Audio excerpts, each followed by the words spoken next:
Okay, now we are live. Thank Please you. go ahead. Thank you. So, good afternoon, good evening, morning from wherever you are joining.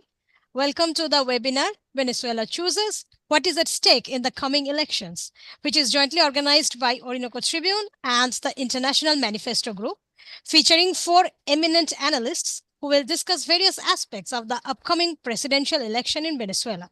Today is part 1 of this webinar series. The next part will be next Sunday, that is July 14, at the same time. So remember that date also.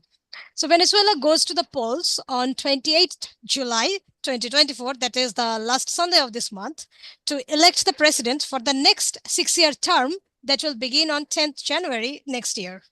So this election is taking place amidst a hybrid war against Venezuela, a war not of Venezuela's choosing, but imposed by the United States.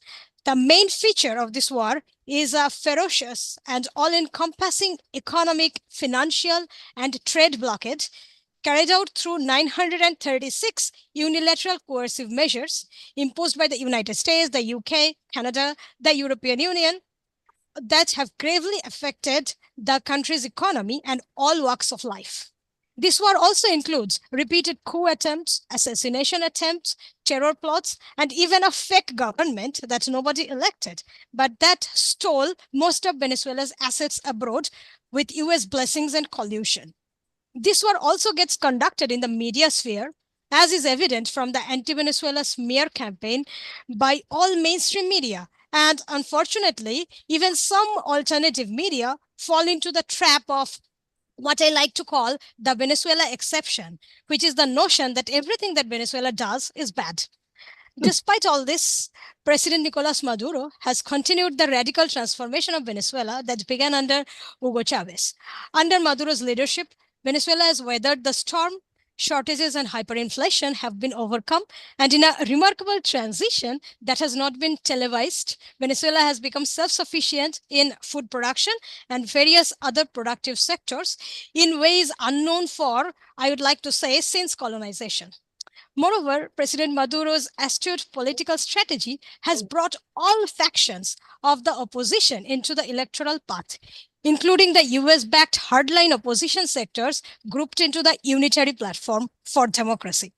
In October 2023, the Unitary Platform and the Venezuelan government signed the Barbados Agreement, which guaranteed that each political faction or party or coalition could select its presidential candidate freely, as long as the candidate was eligible to participate according to the Venezuelan constitution and Venezuelan electoral laws.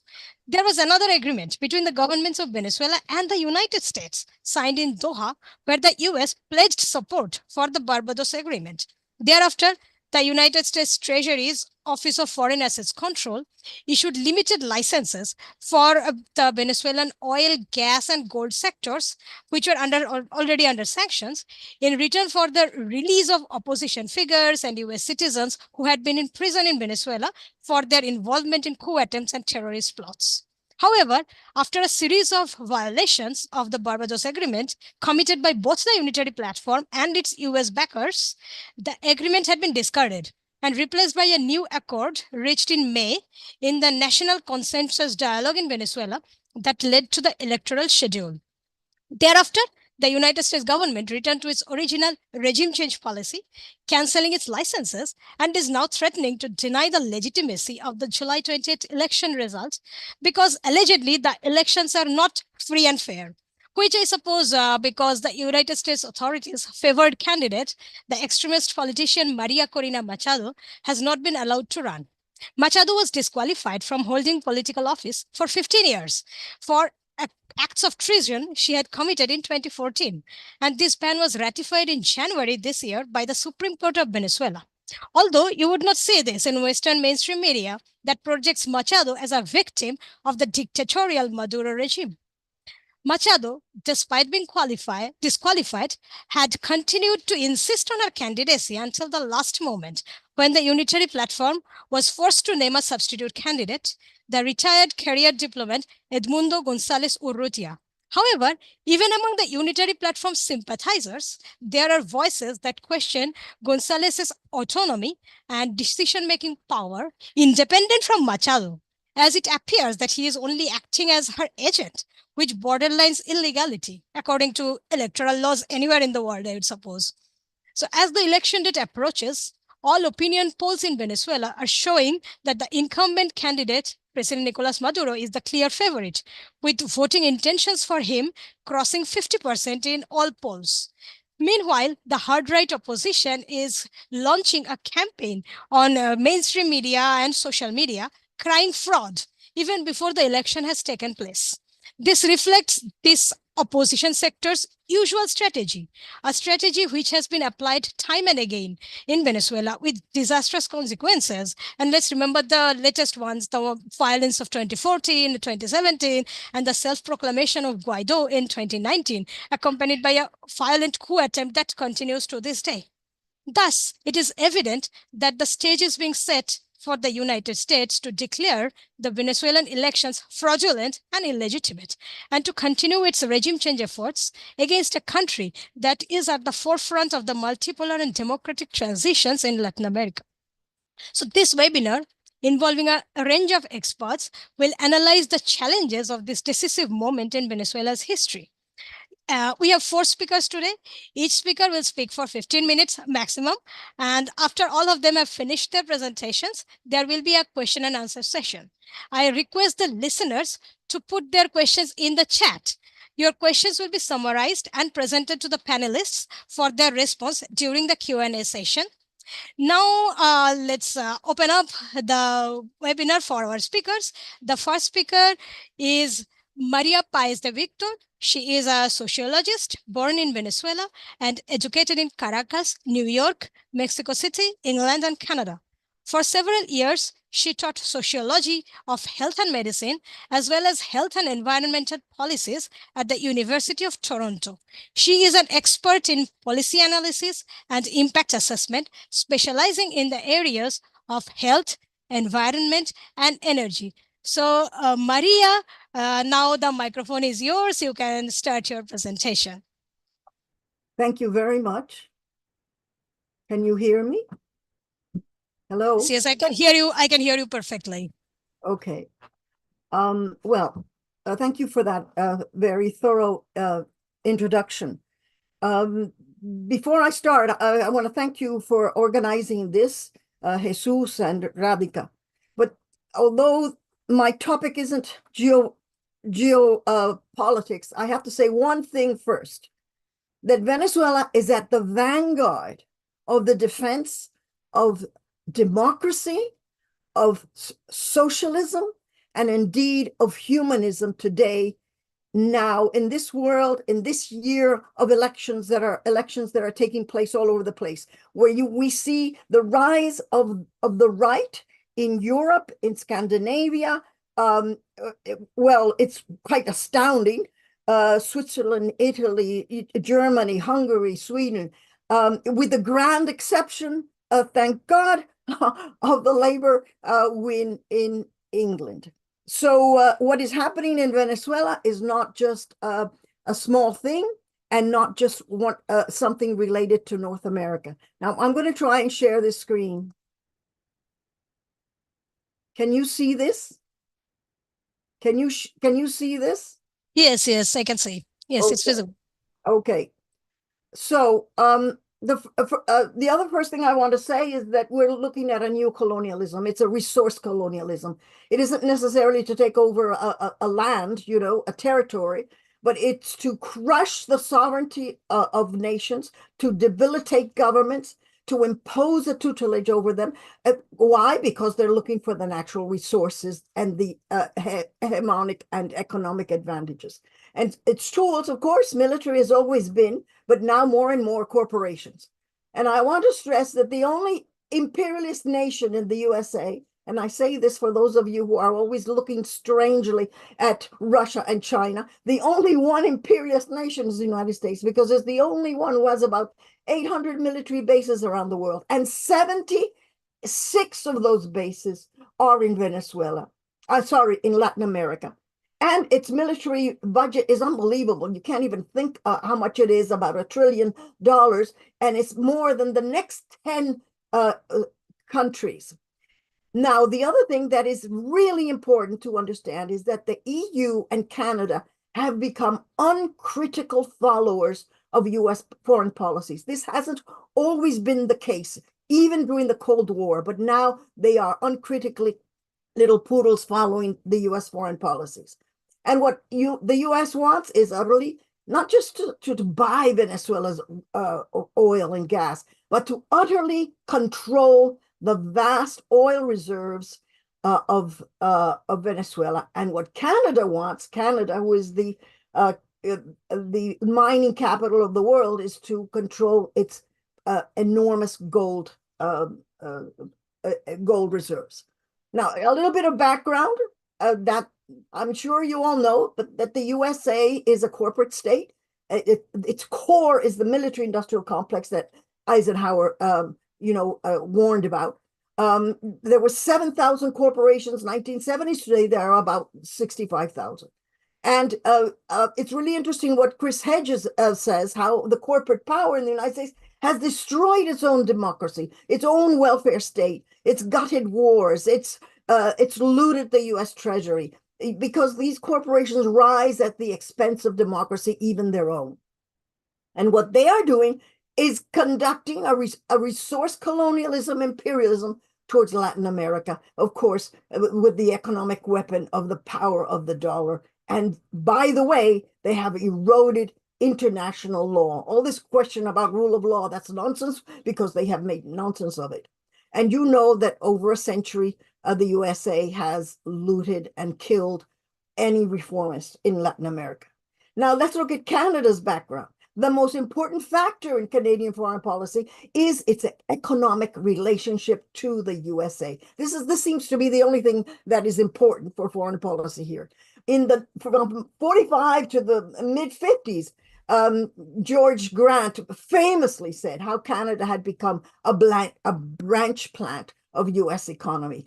And the Canadian elites identify themselves not with their people, not with the Canadian people, but with the elites in the USA. And all that's essential. They send their children to Harvard. They go there for their vacations. They send their lawyers there, all of this.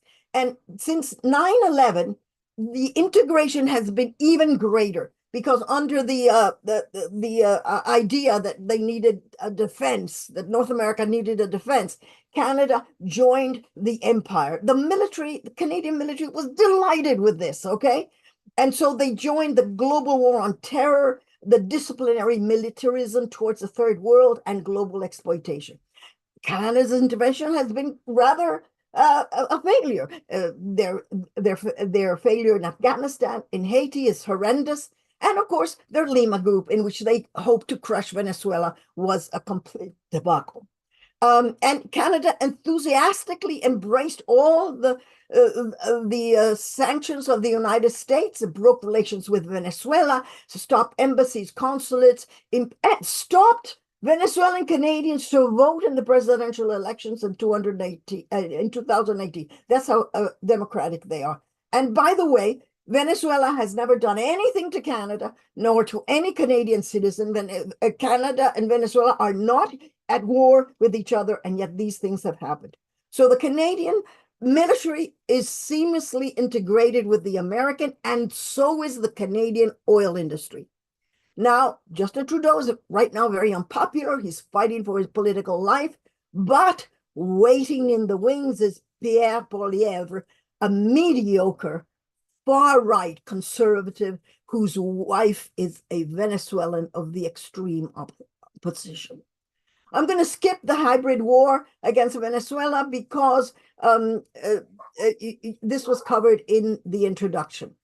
The illegal sanctions, I am sure that Francisco Dominguez will talk about that. But I just want to say two things. It's 930 sanctions. Only Russia has had more sanctions than Venezuela. And these sanctions contracted our economy by more than 50%. And the international markets for food and medicine and financial transactions were stopped for Venezuela. And this meant a deliberately induced hunger and scarcity. 100,000 Venezuelans died. And to add insult to injury, the monies of Venezuelans' assets in billions in foreign banks were handed to Guaido and his band of criminals. And the worst thing, a crime against humanity during the COVID, USA, EU, and Canada did not allow Venezuela to buy Western vaccines. Thank God for Cuba, Russia, and China and their vaccines. Now, what are the Canadian interests? The Canadian interest is mining. The Canadian companies have sued Venezuela because it nationalized some mines, and also because it wants the private-public investments divided in 40-60, 60 being for Venezuela. And Canada is the mining headquarters of the world. They want Venezuelan gold reserves. This is the big pressure that these mining corporations have over the Ottawa. And both, it didn't matter, conservative or liberals, they've all shown great hostility towards Venezuela. And indeed, in 2010, Stephen Harper, the previous minister, his trade minister, admitted that the secondary goal for Canada's, of all the countries that wanted to have a free trade agreement, it wanted it with Colombia because it wanted to bolster that country's right-wing government against Venezuela. We're talking about Uribe and Duque, not Petro. I'm going to skip the presidential elections because I'm sure that William is going to talk about it, but do not believe the lies of the New York Times, even today, writing about how Nicolas Maduro is very unpopular. He leads the polls. Wherever he goes, it's hundreds and thousands who are following him. But very important, the two extreme right candidates refuse to sign a declaration to say that they will respect the election results and won't incur in violence. So they're just ready to shout fraud, and they're doing it already. So violence has already started. There have been about 6 attempts to kill a president, many sabotages to the electrical system, and even the bridge over the Orinoco. And lately, Orinoco Tribune released the news that Colombian paramilitaries have been asked by right-wing groups to help them destabilize the government. I have to put this up here because I want the world to remember and know what Jimmy Carter said in 2012, that as a matter of fact, of the 92 elections that we've monitored, I would say the election process in Venezuela is the best in the world. And I'm sure William will talk more about that. Now, the latest negotiation is really important. The USA has asked Maduro for negotiations. For 2 months, they've been asking him. Finally, he said yes, under these conditions, that they're going to talk about the Accord of Qatar, respect for Venezuelan sovereignty, and this was a genius thing, and open negotiations with no secrecy. What this does is, first of all, it is the recognition of the United States as Maduro, the only president, and his government, the only government. And second of all, it was the isolation of the far-right opposition who had no idea that this was coming, and they aren't in these negotiations, not even as observers. So Maduro is in a strong position. He has a window of opportunity between now and November 5th, because in this presidential year in the United States, a hike in the gasoline prices would be highly damaging to the Democratic Party. Fracking has reached its peak, and oil reserves are very low in the United States because they have released these oil reserves in order to lower the price of gas. Now, the other thing that is really interesting, because we don't really know what's happening, is that the US corporations are not monolithic. There is rivalry between them, especially between Venezuela, with respect to Venezuela. For example, ExxonMobil and Chevron. Chevron has been very happy to work with Venezuela, but not ExxonMobil. ExxonMobil is the avowed enemy of Venezuela. Now, here is really another interesting thing this year. The oil refineries of Texas and Louisiana need Venezuela's heavy oil because they were built for this heavy oil. And they have lobbied extensively for these sanctions to be eliminated. You should hear what the Association of Oil Producers of Texas are saying.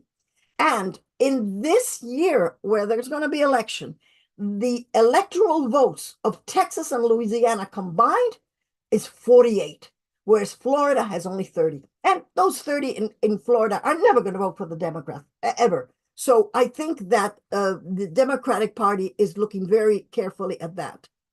And what has changed in Venezuela? The economic growth and the international markets. And again, I think it's Francisco Dominguez who's going to be talking about this. But this is amazing.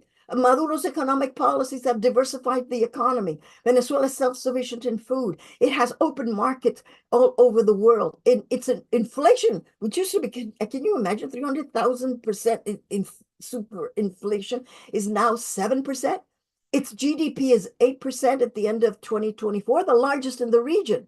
So what has increased is what has happened is that Maduro lured back the private sector, who now finally the penny dropped and realized that those sanctions, which they asked for, has really hurt them. And so they are going to now investing in Venezuela. Why? Because they realize that Maduro has opened the world to them, open enormous markets for them. And if Venezuela enters the BRIC next year, which is quite surely is going to happen, that means it's going to be even more markets for Venezuela. So right now, nations are lining up to buy Venezuelan oil and gas, especially China, India, Turkey, and Russia.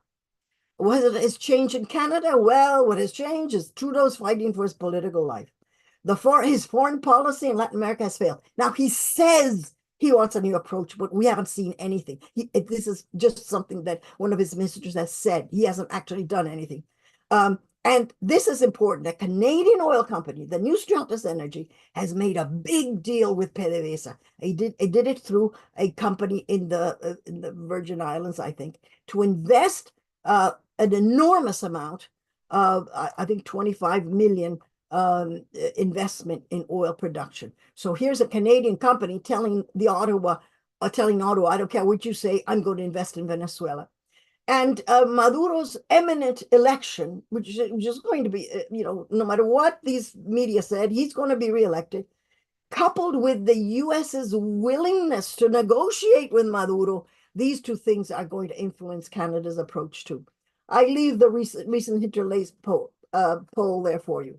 Now, Maduro has said many times that he wishes a normal relationship with the United States. He wants these sanctions to disappear, but he will not tolerate the opposition violence. He will not tolerate fascism.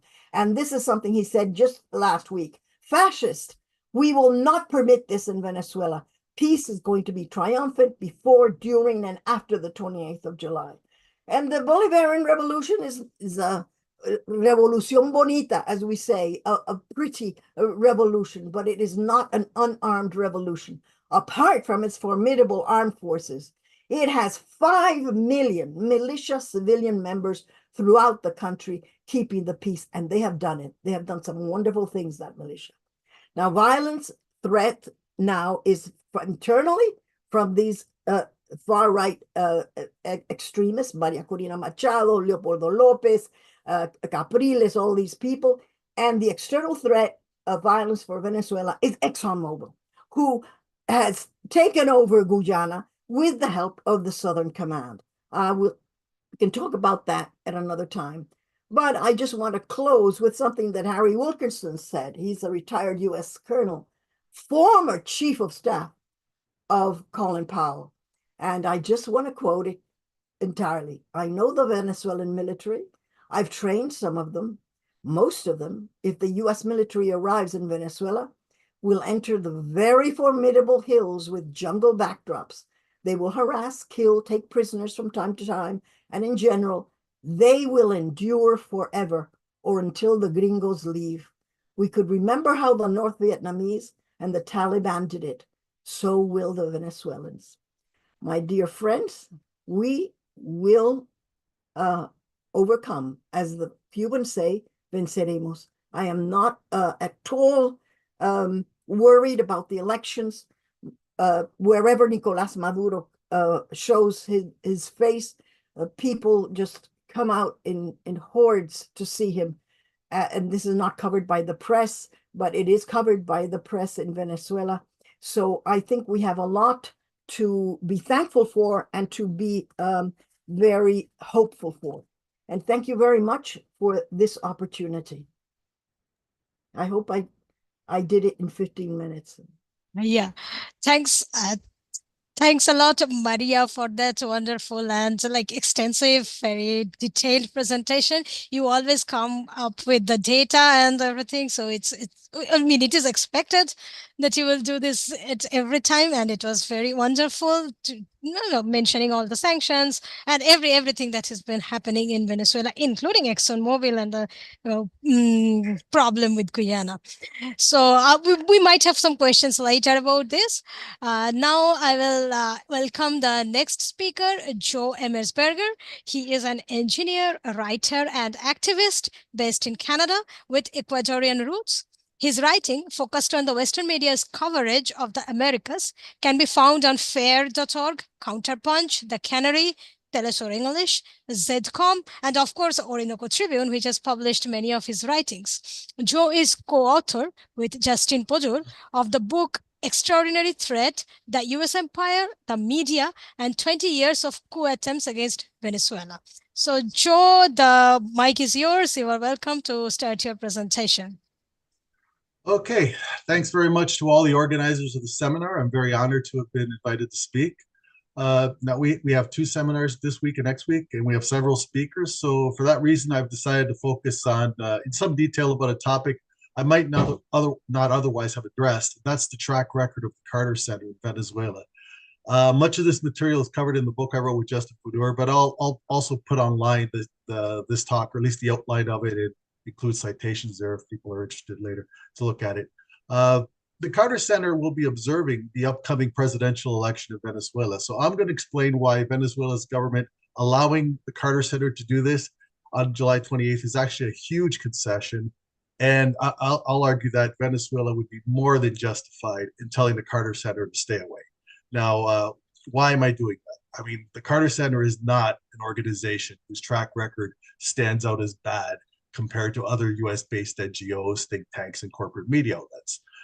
In 2004, when Hugo Chavez won a recall referendum by a 20-point margin, the Carter Center refuted statistical arguments that were put forward by the likes of Venezuelan economist Ricardo Hausmann, claiming that the election had been stolen.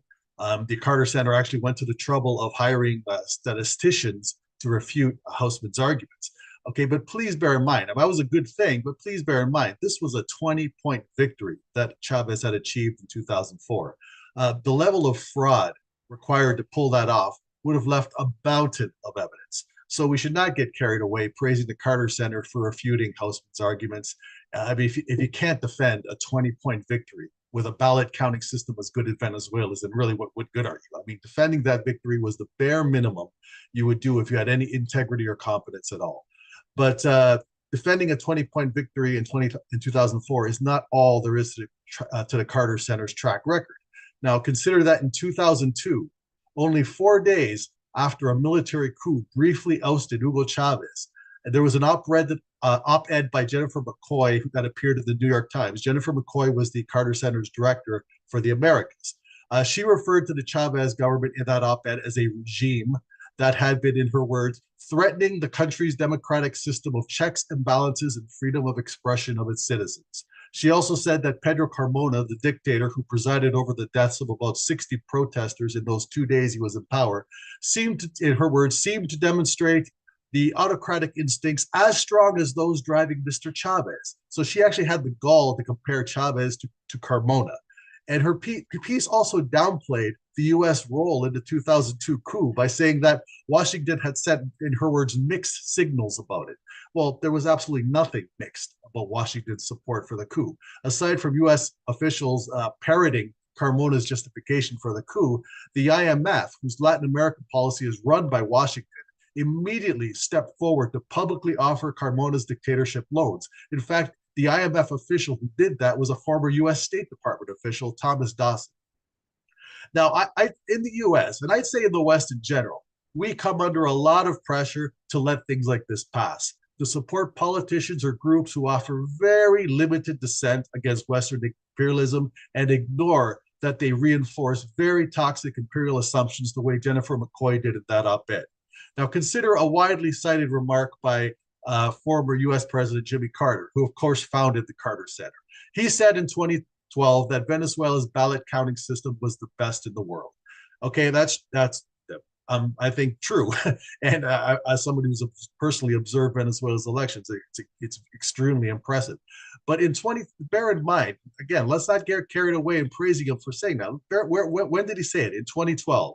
Venezuela's economy under Chavez was in the best shape it had ever been in its entire history, if you consider a wide range of development indicators. And even if you just look very narrowly at real GDP per capita by itself, that was close to its historic peak in 2012. So it's not surprising under these conditions that existed in 2012 that the liberal end of the US establishment, represented by people like Carter, would not be in full attack mode against Chavismo.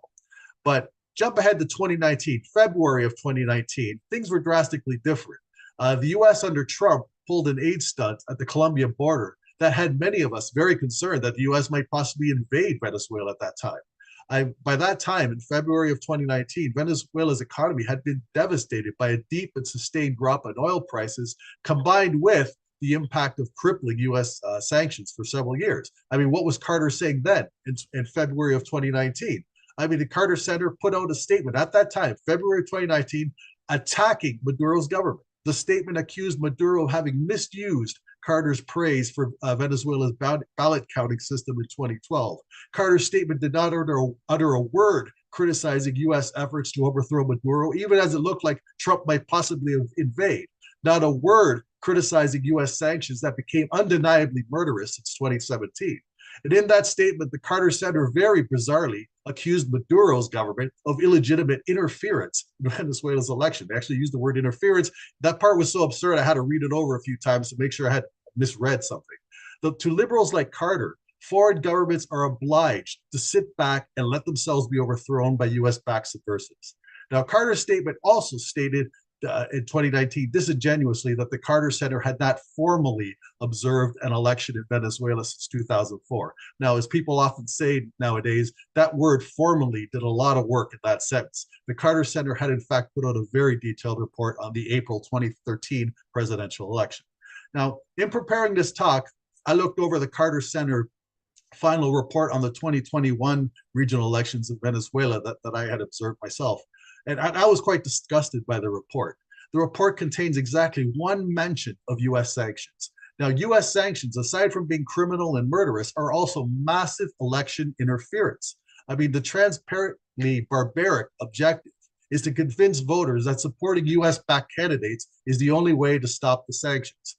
The only mention of US sanctions in the Carter Center's report stated falsely that they were first imposed in 2018.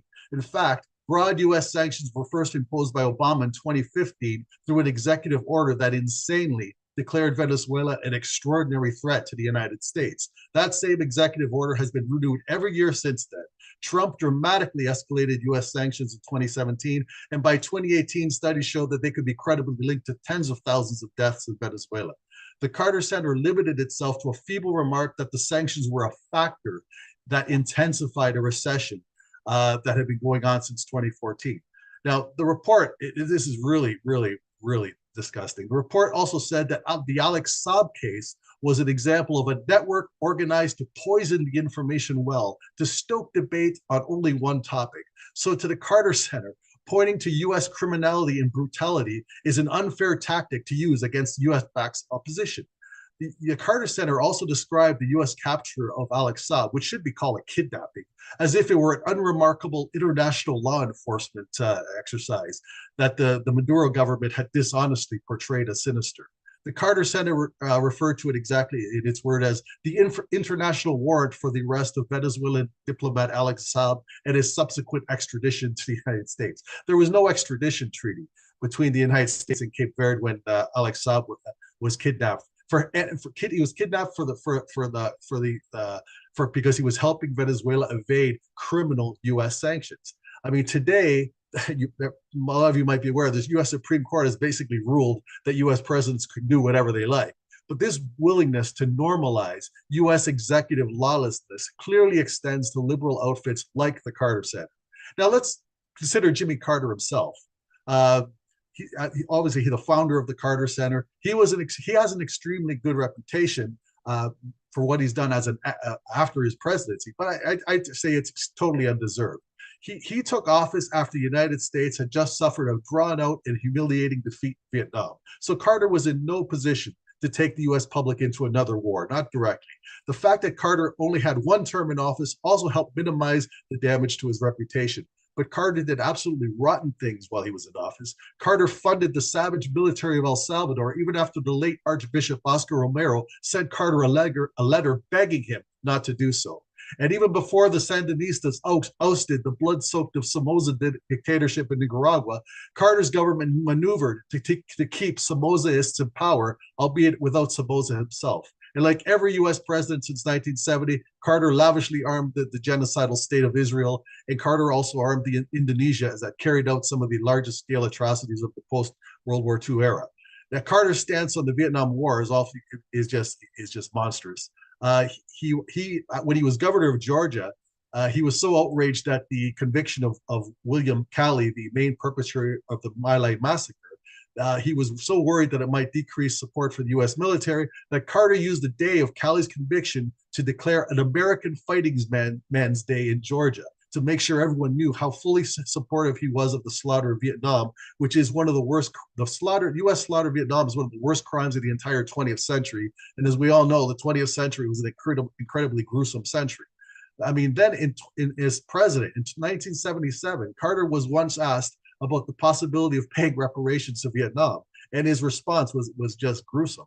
He said, and I quote, "The destruction was mutual. You know, we went to Vietnam without any desire to capture territory or to impose the American will on another people. We went there to defend the freedom of South-Vietnamese and don't feel that we ought to apologize or to castigate ourselves or to assume the status of culpability." Okay, so please, let's never go easy on the Carter Center or on Jimmy Carter or expect very much from them. Let's keep our eyes open about the kind of institution they are and what they're likely to say about the election that's coming up on July 28th. We who live in the imperial core should try to spread the word about how amazingly tolerant of US-backed sedition the Venezuelan government has been over the last 22 years. I'd say that inviting the Carter Center is just another example of that tolerance that it has for people that really don't deserve to be in Venezuela at all to monitor anybody's election. If Maduro loses on July 20, which I consider unlikely but possible, it would be a huge loss, not just for Venezuela, but for the entire world, as was the case when the Sandinistas in Nicaragua were defeated in the polls in 1990. The lesson Washington will take away is that terrorism eventually pays, that aggression eventually pays. For a time, it may seem that U.S. sanctions are ineffective or counterproductive, but the U.S. Political system enjoys such a tremendous impunity that they can maintain their murderous sanctions indefinitely and hope that eventually conditions will arise that allow them to work. So again, watch the Carter Center very carefully. Do not give them any credit for having integrity, and watch them very carefully. Don't go easy on them. That's the message of my talk. Thank you. Thanks a lot, Joe, for, let's say, for busting the balloon surrounding the Carter Center's objectivity and everything, because it's like considered a sort of objective electoral observer, at least when it comes to Venezuela. Although we know what Jimmy Carter did as president and even afterwards. So thanks a lot for your presentation, especially on this subject. I recently saw somewhere that the United States government is apparently happy that the Carter Center is observing the Venezuelan elections. I don't know why they're happy. I don't really know why they're happy, but they are. So it's interesting. We will, of course, keep an eye on the Carter Center, and everyone else who is observing. The European Union, for example, is not coming after all. So it had the same sort of problem. It had some sort of problem with the well, they basically refused to follow the Venezuelan laws, which they should, but they didn't. So let's see who follows what and what they come up with, what sort of report they present, etc. So that was really an eye-opening, let's say, eye-opening presentation from you. So before I invite the next presenter, I would like to ask the listeners once again to put their questions in the chat. They will be summarized and presented to the speakers at the Q&A session just after the speakers finish their presentations. So our next presenter is Francisco Dominguez, who is a specialist on Latin America's contemporary political economy, about which he has published extensively. He is a former refugee from Pinochet's Chile, and is a national. Currently, he is the national secretary of the Venezuela Solidarity Campaign in the United Kingdom. He is also involved in solidarity activities with Cuba, Nicaragua, Bolivia, Brazil, Ecuador, Colombia, and Mexico. He makes regular contributions to various alternative media on the subjects on which he is like expert. He is the co-author of Right-Wing Politics in the New Latin America, and he is also the author of the pamphlet Maduro, a decade continuing Chavez's socialist anti-imperialist struggle. So we are very glad to have you here, Francisco, and you may begin the presentation. Thank you very much. Thank you for inviting me, and I put the link of to my pamphlet on the chat for everyone. The reason is that it's an enormous amount of information there, which we don't have the time to cover now. First of all, I want to say that Orinoco Tribune has become, partly because of us in the UK, a very important point of reference regarding what goes on in Venezuela and elsewhere. The quality of the information, the quality of the articles, the quality of the coverage that Orinoco Tribune does every single time is really, really good. So congratulations to everyone. We used to use different sources. Now we concentrate, preferably on Orinoco Tribune than everybody else. So thank you for that. Now, what I want to do is I want to answer the question what the stakes are for this coming election. I'm going to cover some of the ground that's been covered already regarding the sanctions and the consequences of these. And I want to discuss the question of what the stakes are, what is involved at the end, if I may. Number one, apart from the 930 unilateral coercive measures, which are known as sanctions, for the period 2016 to the period of from 2016 to 2023, are breakdown as follows. The United States imposed 441, Canada 108, Panama 70, Switzerland 56, the European Union only 55, and the United Kingdom 36. Now, the important thing about these sanctions is what exactly is being targeted. The sanctions blockaded food, medicine, vaccine, fuel, diluents, finances, and just about everything else. The blockade on Venezuela, because it is a blockade, is a very comprehensive blockade. It blockades foreign trade, the oil industry, the gold trade, and it goes further. 40 Conviasa planes are banned from traveling to several destinations, and 17 more Venezuelan aircraft are also banned. There are 60 ships in the boats. My pronunciation sometimes betrays me there. In the list of entities being sanctioned.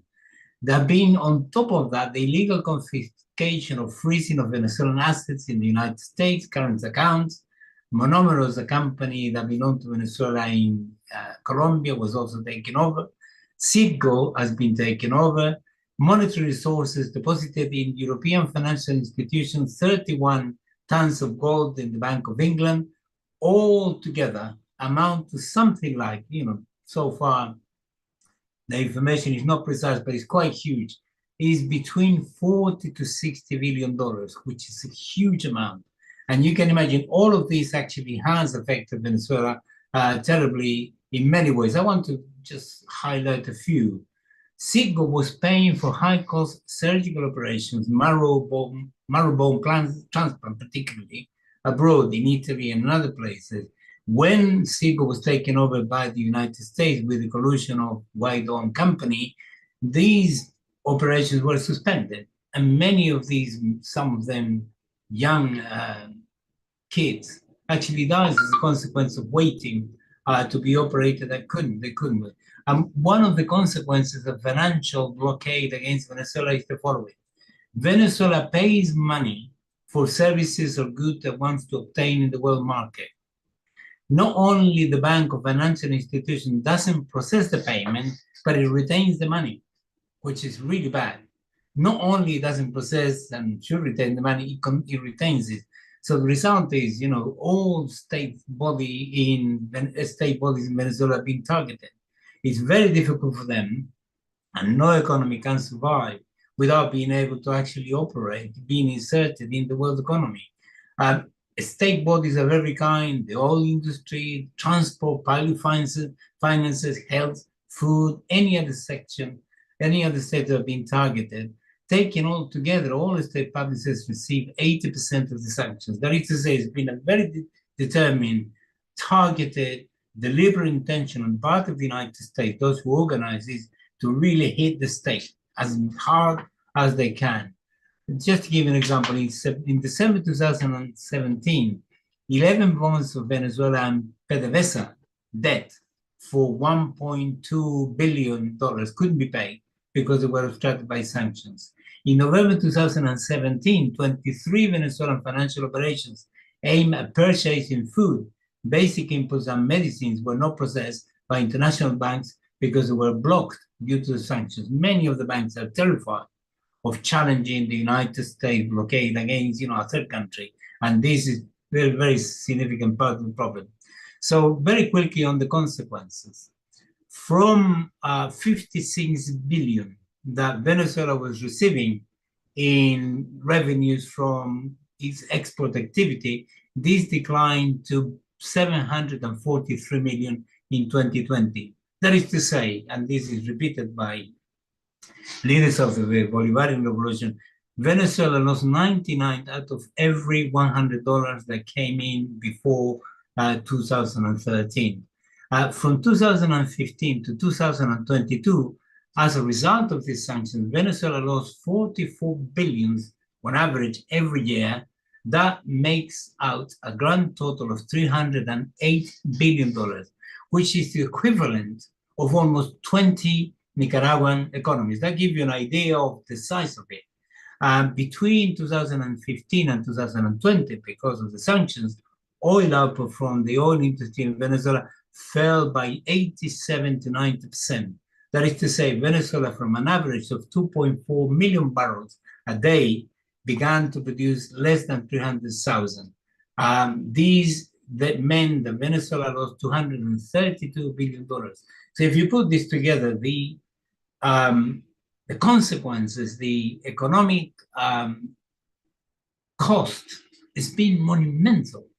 Inflation inevitably became hyperinflation given the consequences of all these sanctions. And I remember vividly when Mrs. Lagarde predicted as an official statement of the IMF that the inflation in Venezuela is going to reach 1.5 million %, which is something I just couldn't fathom in my head at the time, I remember.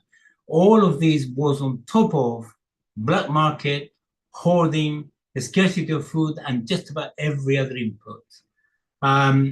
Some of the consequences have been, and there's been information on the part of the Venezuelan government, an increasing incidence of yellow fever, polio, influenza, diphtheria, tetanus, whooping cough, hepatitis B, and Haemophilus influenza type B. That is to say, the whole consequence of population, particularly the most vulnerable, has been horrible. The CEPR produced a report in 2018 regarding the consequences of the sanctions, and they reckon there that the number of people that died as a consequence of the sanctions only between the year 2017 and 2018 was 40,000. Now, let's just stop there. I think the number of people who have died as a consequence of the sanctions is much more than 100,000. In Chile, the Pinochet dictatorship in 17 years assassinated 5,000 people. That gives you an idea. This was equivalent of throwing bombs against the most vulnerable women, children, the chronically ill, and so on, because they were the ones, the victims of this horrible, nasty aggression from the United States and its accomplices against Venezuela. So, what is incredible, and I want to start to wrap up with this, what is incredible is the recovery. How can you, having been subjected to this extraordinary, monumental, asphyxiation of your economy, where literally you were hanging on from the fields of your fingernails, literally, losing 99% of your revenues that were coming into the state before. Only by having a government, only by having a state, only by having the institutions, only by having the organizations, the grassroots, the communal councils, the women, the trade unions, and so on, which exist in large quantities in Venezuela, only that kind of government, that kind of state can actually protect the people of Venezuela from this aggression. And they were able to do that. Now Venezuela has recovered incredibly. The expected rate of growth for the year 2024, it is expected to be between 5 to 8%, which is will be one of the biggest in Latin America. Exports have increased massively. Non-traditional exports are referring to chocolate, rum, which we consume in London, and so many other wonderful things. The amount of self-sufficiency on food that Venezuela has been able to achieve is extraordinary. And the fostering the promotion of the small businesses is very interesting. There are private, communally owned, all sorts of arrangements. But there are thousands, I think it's about 30,000 new small entrepreneurs who actually are covering, supplying the population with what they need literally every single day. So the smaller scale industrial good production has increased substantially. And so more important than that, despite all of these problems, which are gigantic, 5 million homes for the poor have been built. And Maduro committed government to build 6 more million in the next, 6 million more in the next few years. So the problem of housing is basically being resolved with very convenient conditions for the working class. So to finalize my point, were this government to disappear, were this government to be defeated, I think the analogy with Nicaragua is sort of short of the possibilities in consequential terms. The level of hatred that exists in the ruling class, in the oligarchy in Venezuela is extraordinarily intense. The Venezuelan opposition, the extreme right wing, Maria Corina Machado, Leopoldo Lopez, Julio Borges, and all these people who actually have fostered campaign to damage the countries as much as possible, including fomenting the possibility of an international military invasion and destruction of the country.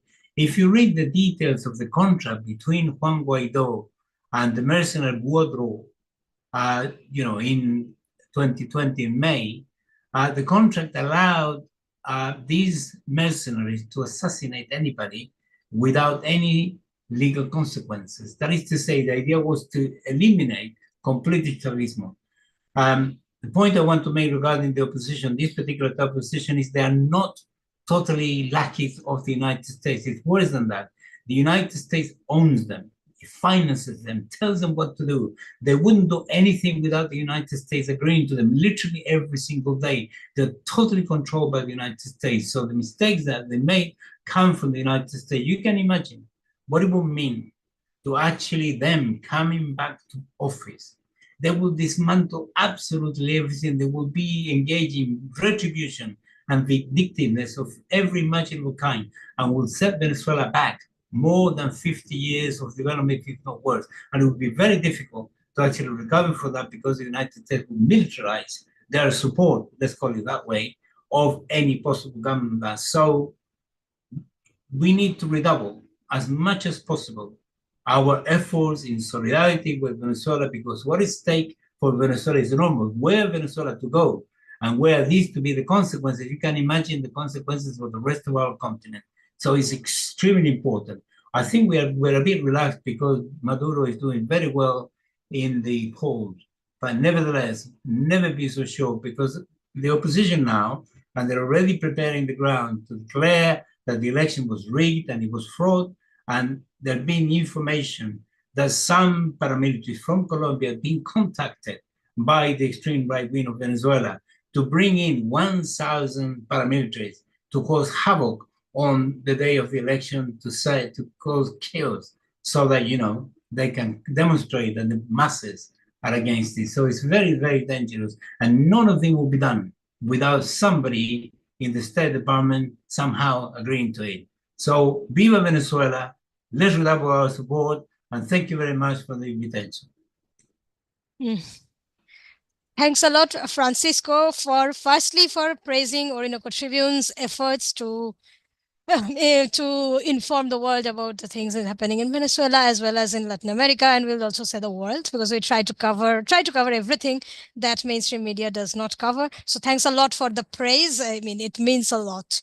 And I would also like to thank you for explaining what the term sanctions actually mean. I mean, the word sanction is, I think it is a euphemism, because these are unilateral coercive measures, illegal, and they are murderous, which you mentioned. So thanks a lot for explaining what they are and what they have done to Venezuela, what they have stolen, helped steal, helped murder, etc. And I would also highlight how you highlighted the importance of the state in the case of Venezuela, because people in the Western left generally tend to think the state as opposed to the people or as useless or something like that. Whereas in the case of Venezuela, if the state did not exist, then the Venezuelan people would really die. I mean, the sanctions have killed Venezuelan people, like you said, more than 100,000. It's surely more than 100,000 by now, given COVID and everything.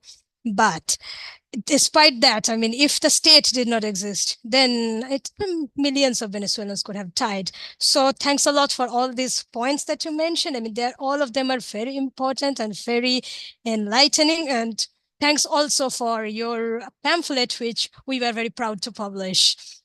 Now we will come to our last speaker, William Camacaro, who is a Venezuelan American activist. He is the National Joint Coordinator for the Alliance for Global Justice in the United States. And he is a co-founder of the Alberto Lovera Bolivarian Circle of New York and a senior analyst for the Council on Hemispheric Affairs.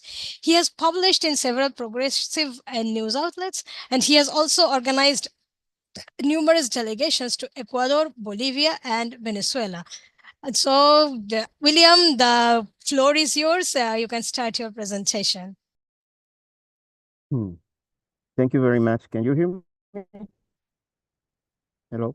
Yes, we can hear you. Okay, perfect. So thank you very much for having me. I want to thank to Jesus and also to everybody in Orinoco Tribune that have been working in this panel and this webinar, and also to the panelists. Thank you very much, guys, for your excellent work. I'm going to talk more about the Venezuelan opposition and a little bit about the election.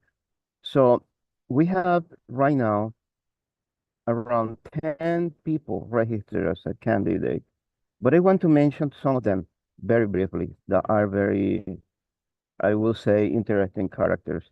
We have, for example, Javier Bertucci, who is an evangelist priest that has been running. This is I think the second time that he has been running to be president of Venezuela. He's a rich man. He really had some resources, some properties in Miami and in other parts of the world. He's someone with a lot of resources, economy resources. We have someone like Claudio Fermin, who was a mayor of Caracas during, I would say, I'm not sure, but it was during Carlos Andrés Pérez. And we have also Enrique Marquez, who is the right-wing candidate for the Communist Party of Venezuela. And we have, of course, President Maduro, and Manuel Rosales, who is the governor of the state of Zulia, has been running several times to be president of Venezuela. Then we had this very interesting character, Edmundo González Urrutia. So those are, in my opinion, the most important candidates right now. We need to know, and we need to really be conscious that the State Department is right in something. The elections in Venezuela are not fair and are not transparent. The candidate of the revolution is basically, and all his closer collaborators are endangered constantly by the State Department.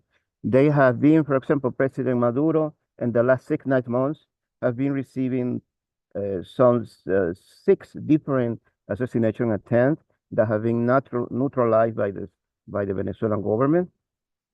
Also, some of the closer people to the president have been receiving assassination attempts.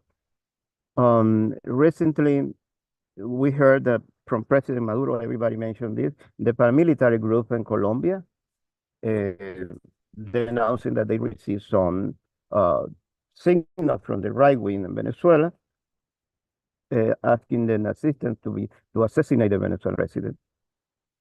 And the United States also, at this moment that is very critical, is asking the Venezuelan president to open a dialogue few days before the elections, which means that obviously they know that Maduro will win the election. You don't want to talk to someone that is going to lose, that will be not winning.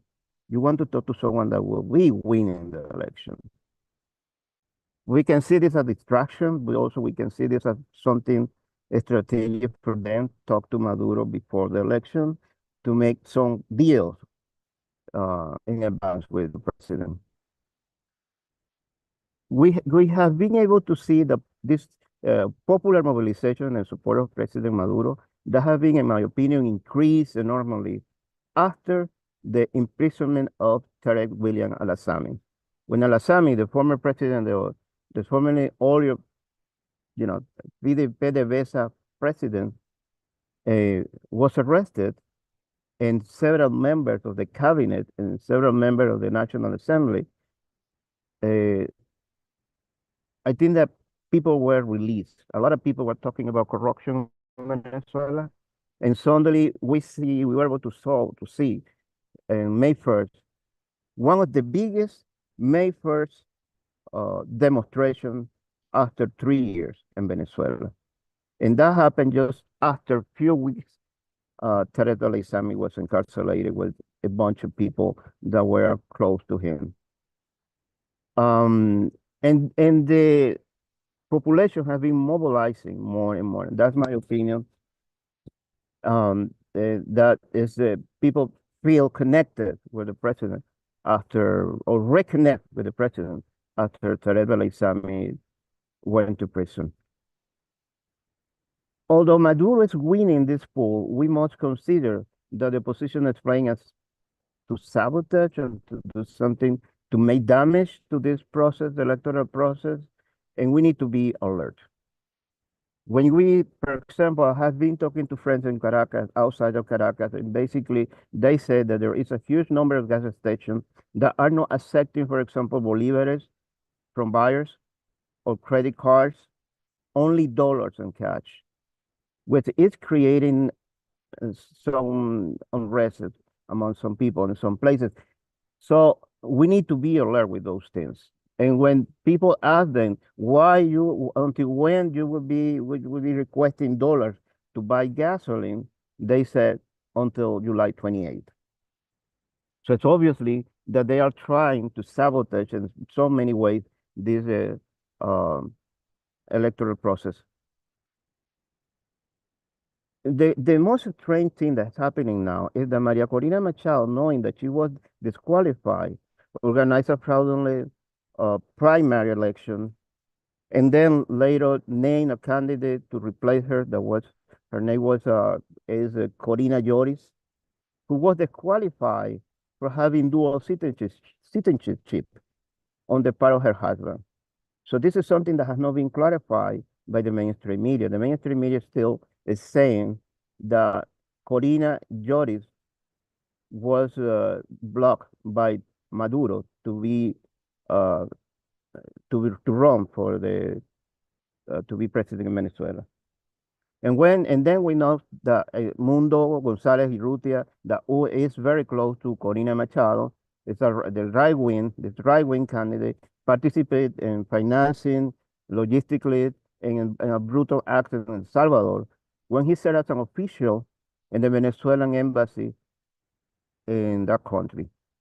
And the time when Leopoldo Castillo, that everybody knows in Venezuela, was the ambassador at that time, and President Chavez called him El Matacura, because basically in those years, and also there are proofs and documents from 1976 that prove that González Urrutia entered in the Venezuelan embassy and being a CIA agent and helping with money and resources to the right wing El Salvador, and basically helping them in the entire massacres that were taking place at that time in El Salvador. There are all kinds of elements that prove his participation in the dirty war against Salvadorian people. And he was using Venezuelan embassy with resources from the CIA. Right now, is we have this. It's very clear for us that the opposition is when we see the origin of the opposition. Lorenzo Mendoza, for example, we said for the Mendoza Zuluaga family, it's a cousin El Maria Machado, who owned Fideltur in the electricity of Caracas.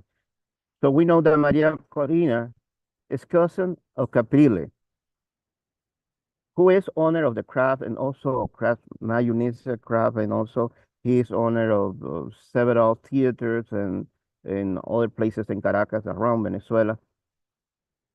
And also it's cousin of Leopoldo Lopez. So we are talking about families that are connected. And basically, if we make a family tree of the politician, we will see that there is no political struggle in Venezuela. There is a class struggle. And we need to be concerned about this. It's always the same people. Maria Corina Machado, Zuluaga Mendoza, it's always the same people. And it's a clear class struggle that's taking place in Venezuela. Maria Corina Machado, we always have to say she's prohibited wrong for treason because she in some way participate with the expropriation ex Citgo and Monómero. She helped to create the Guarimbas. She also has been calling for sanctions against Venezuelan people. She also has been working and promoting the scarcity and bachaqueos de alimentos in Venezuela. She also, his signature is in the Carmona decree when President Chavez was overthrown. She has been promoting the dark or the black dollar in Venezuela. She's also having asking paramilitary intervention from the United States. She also, was publicly supporting Guyana against Venezuela. And also, she sent a letter to Netanyahu 2 years ago requesting him a military support to overthrow the Venezuelan government. Everything is documented. Everything is, we can see everything that she has been and everything that she has been participating. So that's why she's not running. And that's why she has been disqualified. We have to be clear also that this is a very critical moment for the Venezuelan people. Venezuelan people have been suffering one of the most horrendous consequences of the sanctions that everybody has been mentioning here. It's the consequence of the sanctions. It has been resistant. It has been resistant from the bottom. It's very easy for someone that is president to resist because you can have still in the scarcity, have the resources. But for someone that is for someone that is outside in the countryside, someone that is living with her job, daily work, that has to go out to work to get resources, it's extreme, especially during the 22, 19, and 18 when the sanctions were completely horrible against the Venezuelan people. I want to say that the victory that the Venezuelan government is taking right now is because the resistance of the popular power in Venezuela, the resistance of the commune, the resistance of the grassroots movement, Venezuelan grassroots movement, being able to confront these sanctions against the people and has been able to support to Venezuelan government despite all the uh, economic sabotage that have been taking place in Venezuela. I just want to invite everybody to be alert this coming 28th and also to thank everybody for this great webinar. Thank you. Thanks a lot, William, for giving a background of the opposition candidates, especially the connection among them, and pointing out the fact that it is not really a simply political struggle. I mean, it is political, but it's a class struggle, given that they are the oligarchic families whom President Maduro calls the surnames or apellidos. All the times he's mentioning them like that. There is a reason why, and you have pointed it out very clearly. So thanks a lot for this. And I think we have come to an end of the presentations, but not to an end of the webinar, because now we will open the question and answer sessions. We seem to have like a lot of questions, and probably people will be asking more. So here I have a sort of summarization of the questions, and I will present them to there are some people who have mentioned to whom the questions should be put. So I'll put it to them. But even after that, I mean, whoever wishes to respond to a particular question, you can do it. So if there is, if nobody has mentioned anyone in particular, I will go in the order of the speakers. And if anyone says that he or she will pass, then it will be like that. We'll go over to the next person. So the first question that I have here, I think it is for Maria. So the question is, how does Southcom, the United States Southern Command, figure in the negotiations between the US government and the Venezuelan government? So Maria, if you would like to answer that question. Well, can you hear me? Yes? Okay.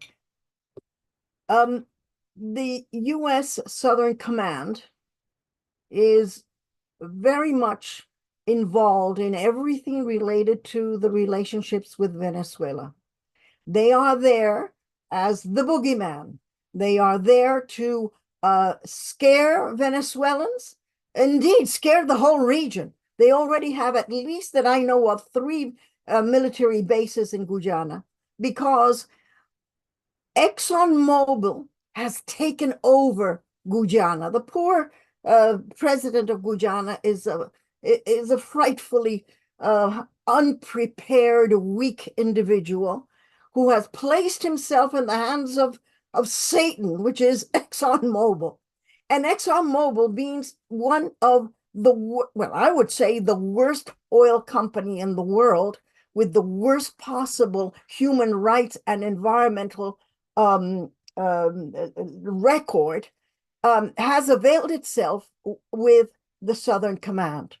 So they are hand in hand there, wanting to, and actually they are right now, as we speak, stealing Venezuelan oil, because they are extracting oil from the disputed territory, which is against the Geneva Accord. So what they are doing is they're trying very much to provoke Venezuela.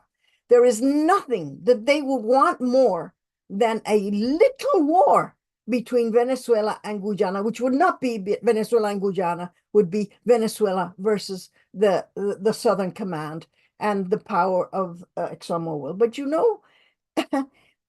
people have always underestimated Maduro.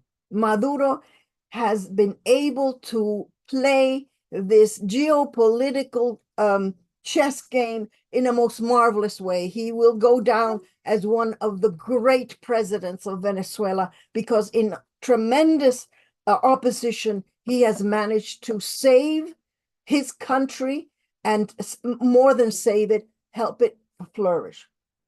Now, this is a presidential year in the United States. The last thing in the world that the Democratic Party wants is a skirmish or a war between Venezuela and Guyana, okay?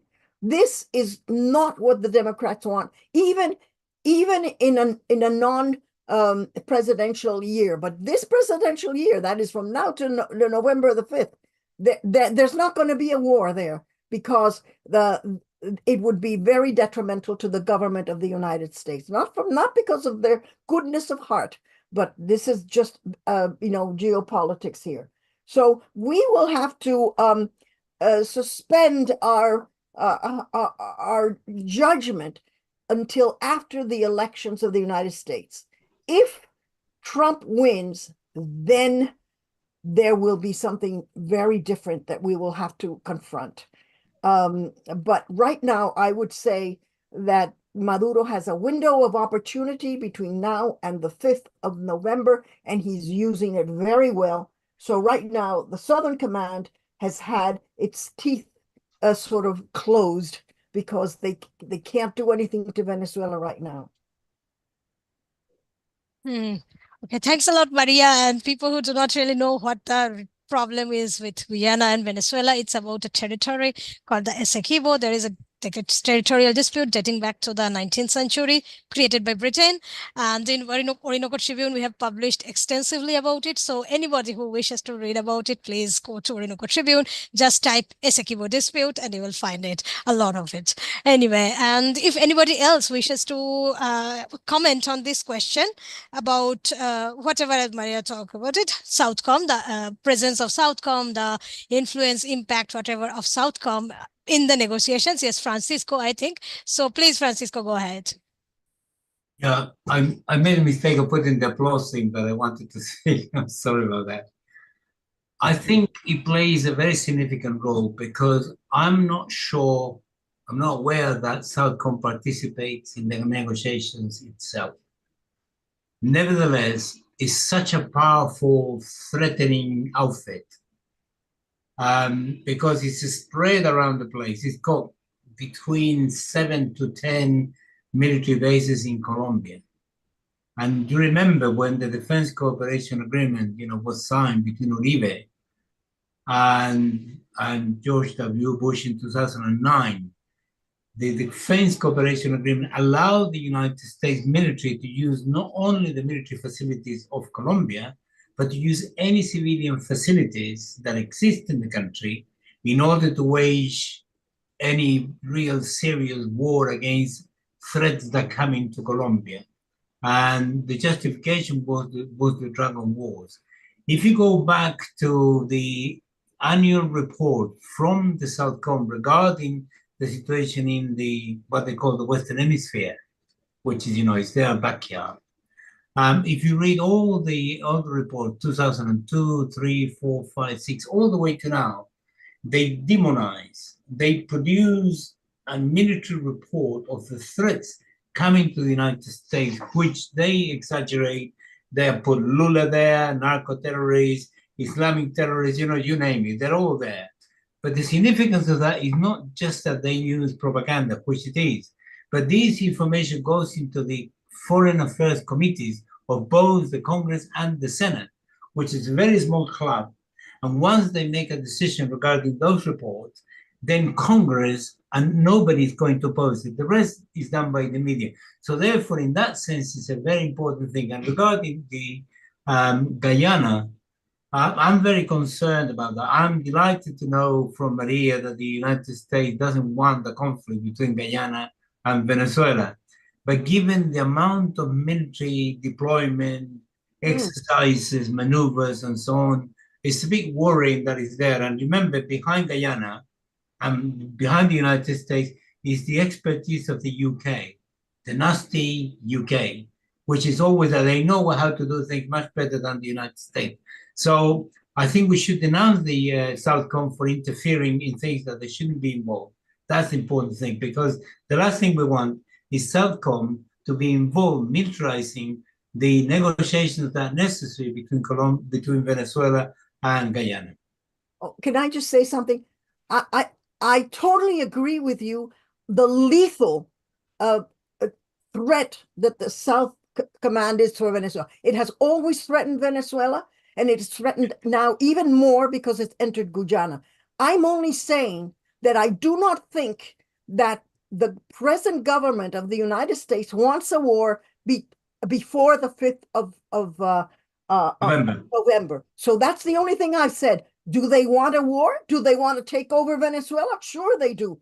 But I'm just saying that between now and the 5th of November, they don't want a war because they don't want to lose the elections. And Democrats are not going to vote for them if they start on another adventure. But I totally agree with you that the Southern Command is our enemy, and it is there and it is lethal. Okay, thanks. Thanks a lot. Now I think we'll go over to the next question. I mean, there are many. So since we are talking about war and armies and stuff, I would just like to ask you, anyone who wishes to, I would probably start with Joe, but if anybody else wants to talk about it, then yes. So it is the question that why did the Colombian paramilitaries, it is the one paramilitary organization that recently reached out to Venezuelan authorities, telling them that the Venezuelan right wing has contacted them, asking them to destabilize Venezuela both before and after the elections, like creating chaos, sort of invading with paramilitary men. So if Joe wishes to answer, you can start. And if you do not, then I will go over to William and then come back to Maria and Francisco. Like, why did Colombian paramilitaries contact Venezuelan authorities instead of invading Venezuela? Yeah, I honestly, I don't know. I can only speculate that it might be just an attempt at intimidation to spread fear. That could be one motive. Perhaps other people have more details than I do, and more insight to that. Okay, thank you. If William wishes to talk about it, please. Yes, I'm sorry. I don't see any reason why they think the news. I think that I had the same thought than Joy. I feel is they're trying to create fear in the Venezuelan population. Okay, so it's a fear tactic. It could be a fear tactic, yes. And Maria, if you wish to talk about it, and of course, Francisco, I'll come to you. Well, I'd like just to say it is another example of the idiocy of the Venezuelan opposition. They have all the money in the world, they have all the power in the world, but they're imbeciles over and over and over again. Well, we could have a list of all the stupid things that they have done. This is one of the stupid things that the whichever group it was in the far right have done, to go to these Colombian paramilitaries whom they didn't even know where their loyalties were, and say, "Oh, go attack Venezuela." I'm with them. They told them, "Go take a hike. Do you think we're going to do this for you?" So I just want to say, jot this down, to the sheer imbecility of the right-wing groups in Venezuela. Not all of them, but of the extreme right-wing groups. Thank you. And yeah, Francisco, if you wish to. Yeah, I mean, I wish I was privy to some information regarding that, but my sense is this.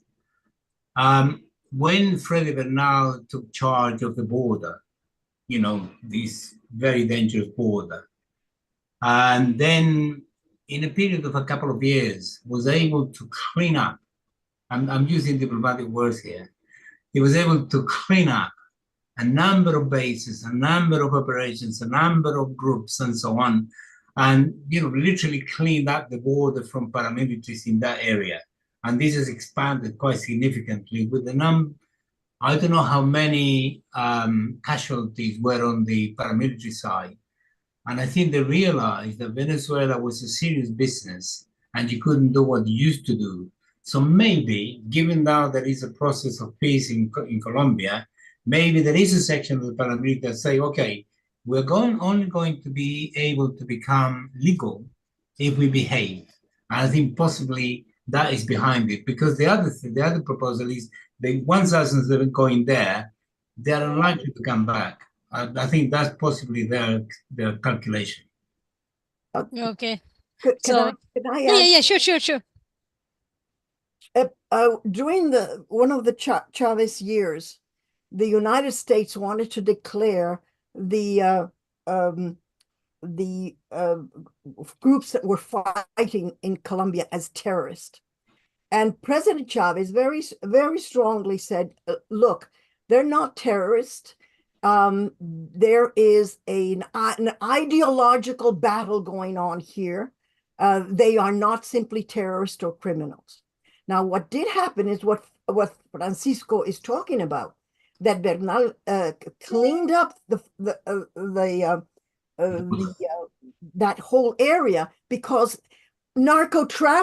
traffic has entered, narco traffic groups had entered. And so they were able to distinguish, look, these guys are criminals over here. All they want is to sell, drugs. But over here are legitimate, well, I'm not espousing them, but I'm saying these are people who legitimately, for ideological reasons, had taken up arms. And I think that this group recognized that. They said, we are not criminals. We are not sort of, narco traffics. We are engaging in a class struggle or an ideological struggle. And we want Venezuela to realize that. And so I think this was in their interest also to say, we're not going to mess around with the Venezuelan government because there is this background of Chavez having recognized that these guys had taken up arms because of an idea, of an ideology, of a class struggle, and not because they were criminals selling drugs, which maybe some of them had, but they were not criminal gangs. Anyway, that's what I just want. Okay. Thank you. Yeah, it's. I mean, it can be anything. It really can be anything, but it probably is that they do not want to mess with Venezuela. So, and the last question about Southcom is that is the United States Southcom trying to make Argentina into a kind of proxy against Venezuela now that Colombia under Petro is trying to free itself from being the Israel of Latin America? So I'll ask this to Francisco, and if anyone else wishes to answer. Definitely. The United States is trying to expand these military positions everywhere it can, every time. I don't think Milei is doing very well regarding a robust economy. It's wrecking the economy. From that point of view, it's not the same as in the 80s when the United States tried to encourage Argentina to go and invade Nicaragua with a multinational Latin American military force in order to deal with the Sandinista problem. I don't think that's possible now. There are two reasons for it. Number one, the United States is not as influential as it was. Milei doesn't have the support of his population. I doubt the military in Argentina are going to say, sure, Mr. Milei, whatever you want, we'll go into this adventure. I think it's unlikely, especially after the defeat of the military dictatorship in Argentina, where the military became traumatized and have behaved to some important degree ever since. So I think it's unlikely, even though to have for the United States to have military bases in Patagonia and other places is a problem. Okay, so if anybody else wishes to answer this, otherwise we'll go over to the next question.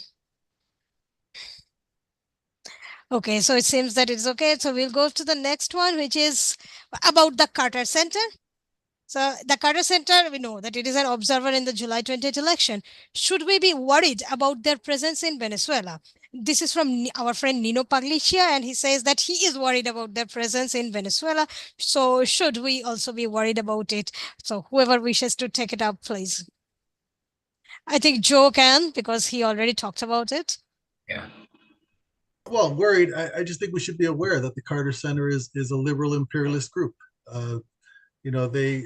They play in a way a more clever game than the let's say the Republican side or the Trump side of the political spectrum, which is very upfront. I mean, they make no intention to disguise that they're basically Nazis, in my opinion. They make no bones about it. So we just have to be aware that that's why I went over their track record in detail. So yeah, we have to be aware of them. The damage, they can only do damage if people think they're credible.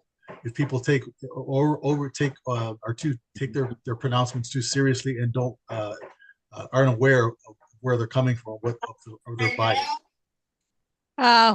William, do you wish to talk about it? No, I pass.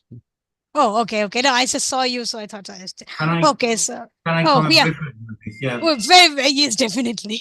Yeah. No, I think the problem, if the Venezuelan government invited the Carter Center, I think we should rely on their judgment, because they know what they're doing. They invited originally even what they call electoral commission from the European Union, and this invitation was withdrawn. And the reason was that the European Union renewed the sanctions against Venezuela, and therefore they could not be an independent party. So that invitation was withdrawn. Where from between now and the 28th of July, the Carter said to misbehave, but were they to misbehave during the election itself, that invitation will be withdrawn in seconds. And Venezuela is sufficiently powerful and independent to be able to do that. I don't think it would be too damaging. Nevertheless, it would be a problem if they were to misbehave, which is unlikely. Okay, so thank you. And now we'll go over to, I think, the politics in Venezuela.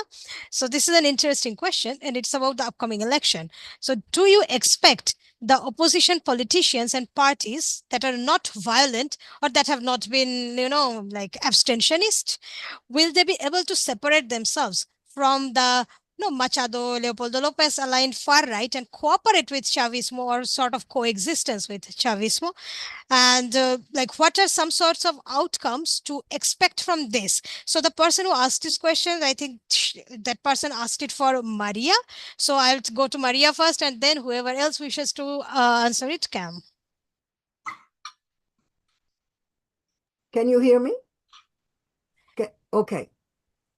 Look, the opposition, the great characteristic of the opposition groups and parties is the antagonism and conflict that they have with each other.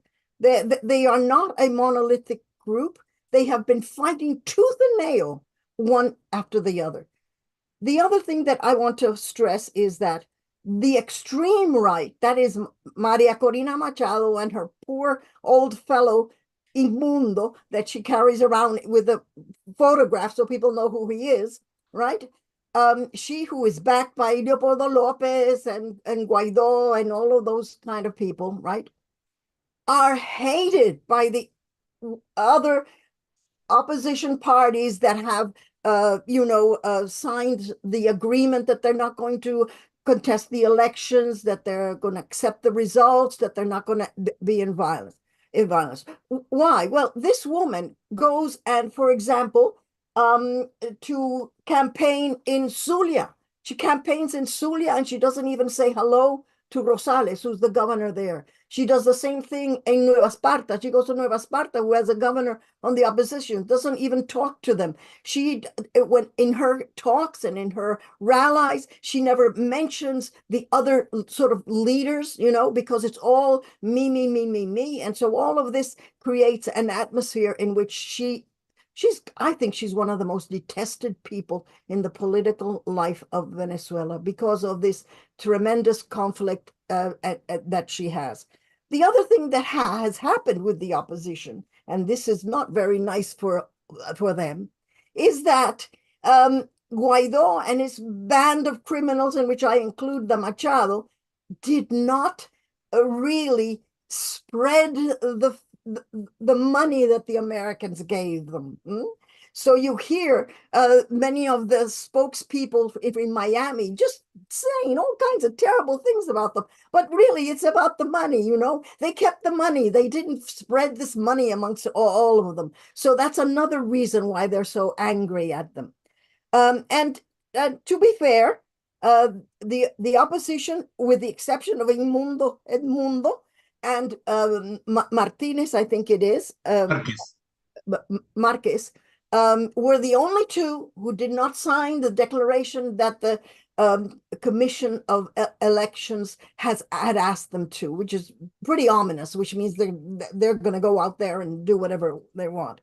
But I believe that the others have a lot to gain to have stood at these elections, because it means that they are, if in the next election, be able to say, We joined in the democratic process and we got so many votes, and we have so many people backing us. And that's really good for a political, let's say, a culture, that you do have some opposition parties that they have not wanting to do any kind of violence, that they have some people backing them, and that they can be, an opposition within a normal kind of politics. So I don't think they're going to go with Maria Corina Machado, who is considered una loca, quite crazy, even within.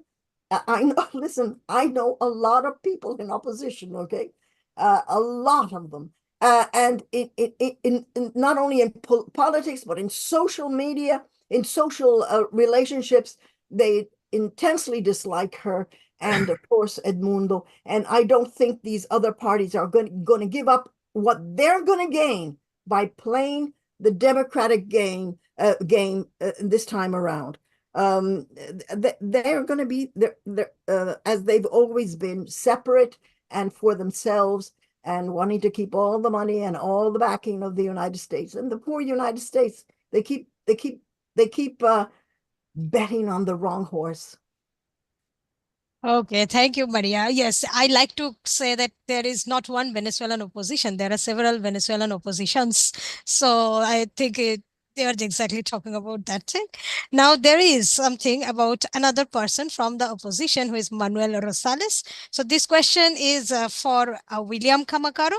So the question, there are two, both related to the primaries, the opposition primaries that was organized by Maria Corina Machado's NGO, Sumate. And it is two things. Do you believe that Machado really got 92% of the votes in the opposition primaries? And do you know why Rosales refused to participate in those primaries, even though his party, Un Nuevo Tiempo, is one of the opposition's main parties? I mean, part of the unitary platform. So it's for William, but we'll come to anyone else who wishes to answer. Yeah, I don't think that she got enough vote. In fact, they burned all the ballot immediately after the so-called primary. So there is no way to prove that she got that number that she claims. So no way to prove that. And we are accustomed from the Maria Corina Machado organize that kind of primaries and elections where supposedly she get big numbers of voters supporting her, and then there is no way to prove how many people were voting for her. So, that, yes, she didn't get that number of votes. And also, the other question is about, let me see, I don't know. I'm sorry. It's Rosales. It's about why Manuel Rosales Rosales, refused to participate. Yeah. Yeah, Rosales, everybody should know, and I think that all of us knows here that the opposition is completely divided. They are fighting among themselves. In the beginning, there was some kind of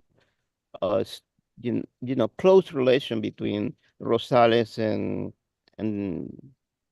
Maria Corina Machado, but after several months, I would say they start to fight back.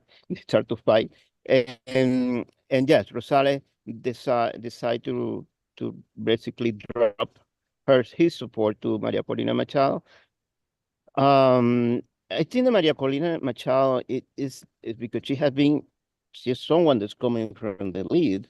She liked and she loved to impose her will to the rest of the population, and that's what she has been doing to the entire allies. That at the end, people trying not to get in touch with her. They're trying to work by themselves because, first of all, everybody knows that she is the one that is having some way the blessed from United States and the resources.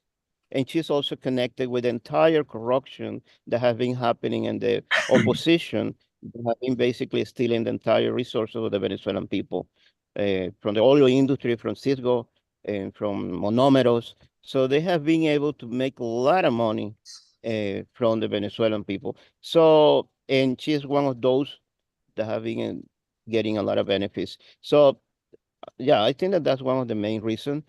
And for, and I and they are completely divided. There is no way that they can unite it because they have been all this time.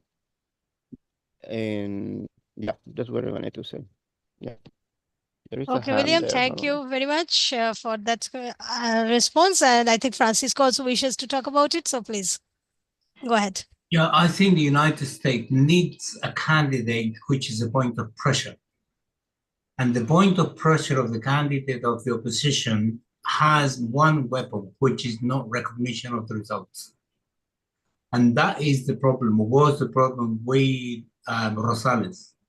Rosales in the past demonstrated he was able to recognize the results of the election in 2006. Remember, Chavez got 63, Rosales got 37. The intensity of the opposition was similar at the time in terms of the accusation, dictatorship, and what have you. And this time round, Rosales was moving himself into a position of becoming the focus of all what people call the loyal opposition, so that he could capitalize electorally. He already has a good position being the governor of Zulia, and he wanted to continue to capitalize on that. Nevertheless, their problem was Rosales was prepared to recognize the results, and they couldn't have that. And that's why the United States, I'm sure, through Maria Corina Machado and others, put pressure on him. In other words, they told him, if you insist on being the candidate, not prepared to not recognize the result, will make your life a misery, will sabotage you. So he decided to pull out. Okay, so thanks a lot for that. Yeah, he pulled out at the, like, it was a sort of unexpected, but anyway. So I'll just quickly ask the next question. I think it's, it should be asked about it. It's that, why are all these people, all these traitors? I mean, Guaido, like he was, these questions exist. That is, why was Guaido allowed to flee? Why is Machado, Maria Corina Machado, allowed to, roam around the country freely despite having committed several acts of treason and co-attempts and everything?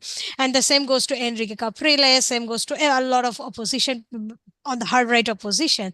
So the question is why they're allowed to do so, why they are not in prison, why they are not being, why they are not facing justice. So whoever wishes to go, please. And I think we are already out of time, so we'll try to keep it short. Well, I'm with who asked the question. I want to see all of them in the deepest dungeon in Venezuela. Somebody throw away the key and we never see them again. Okay, so they are traitors. Maria Corina Machado, her father was a thief and she is a thief and she is a traitor to the Venezuelan people. And Capriles, never mind Capriles and Leopoldo Lopez, how many deaths they incurred, the same as Machado. Now, this is my prediction. My prediction is that on the 29th of July, she is going to get on a plane and go to Miami because the Venezuelans have had it up to here with her. According to Hinterlasses, 72% of Venezuelans want her and all of those who have asked for military invasion of the country and sanctions to be put behind jail. And I tell you, she's going to flee just like the rest of the cucarachas have fled. I think that with respect to Guaido, the government played what the wonderful boxer Ali did. It was called rope-a-dope, that he was against the ropes and he let his opponent just battle and battle. They hit him until they got so tired that he was able to knock him down. So I think that's what he did with Guaido. I think that Guaido is now a sorry person. He's very rich. He's got all the money in the world, but he is un cadáver. What do you call that? A corpse.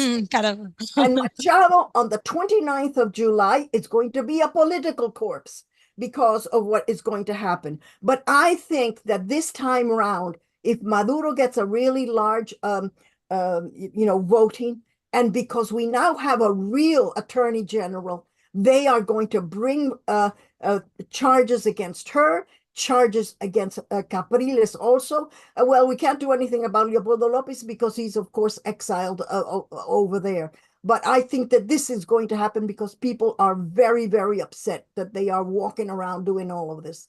So I'm with the person who sent the question. I want to see her behind bars. Exactly. We all want to say them behind bars, all of them. If anybody else wishes to answer this, otherwise we'll pass over to the next, which is also related to the political scenario. So, okay. So I'll just ask this. We'll try to keep it short, whoever wishes to answer. That what are the speakers' perspectives on the left groups like the Communist Party of Venezuela, the Marea Socialista, the PPT, I think I forgot. But anyway, and the MRT, which were once part of the Great Patriotic Pole, but then left over critics of Maduro and what some of them call his turn towards neoliberalism. So if Maria wishes to answer it, she can. If anybody else wants to take it up.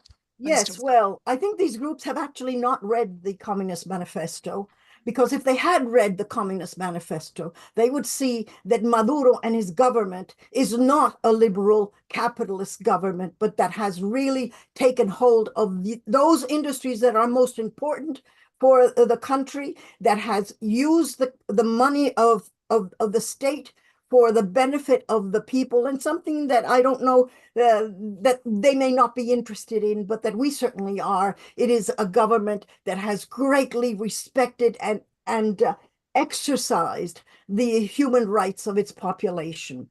The Partido Comunista has lost its way.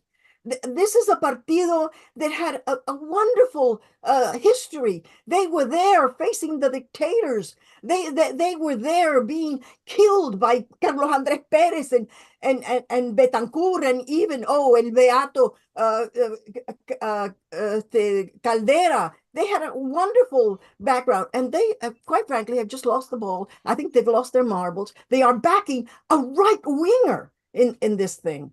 And unfortunately, it has to do with soberbia, which means a sort of pride. Arrogance. You know, they want to be the ones to tell Maduro what to do, and they feel that they weren't. Marea Socialista, from the very start, Marea Socialista also had that. They thought that Maduro should, or Chavez actually should have come to them, and they would have dictated what the government was going to do. So I'm afraid there's a lot of ego going out there, and they have lost the ball, lost their sense, and they have, I think, I think they called sort of dirtied the wonderful background that they had and the struggles of the past. I think, quite frankly, that they will rue the day, and I hope that they will come back to their senses, and I hope that they read the Communist Manifesto. Yeah, thank you, Maria. I love your passion, and I think there is already a lot of divisions within the PCV over whether to go along with Chavez or whether to go separate. So yeah, I am sure that they will come to their senses. I hope they do, because I really actually like them. So there is another question which is also related to politics. Okay, so there is one question, but I'd like to connect it with the present. So why did Chavez lose the 2015 National Assembly election? And my question is, if there can be something similar in the upcoming 28 July election, that there is always a probability that a candidate can lose, but is there a probability that the 2015 National Assembly feat could be repeated by the opposition this time? So who wishes to answer this? Okay, yeah, definitely. I think William is in the best position because he's from there, but there was a moment of confusion in 2000 because Chavez died in 2013, and then the election of Maduro was rather tight, and then this was followed by violence, and immediately followed by a very concerted effort by the private sector to hoard and make food disappear, increasing prices massively, producing huge number of queues, very similar to Allende. That's sort of context. And many people, I think, part of the Chavista current, socially speaking, overall, I think they lost their heart and thought this is the end of the revolution. And the reason why Chavismo lost the 2015 National Assembly was not because the opposition won votes, was because a significant proportion of Chavistas abstained. And I think it was between 20 to 25%. And I think that has been, Chavismo ever since have been trying to recover that section of the population. Was extraordinary. They nearly got 2/3. Now, let me just a very brief footnote.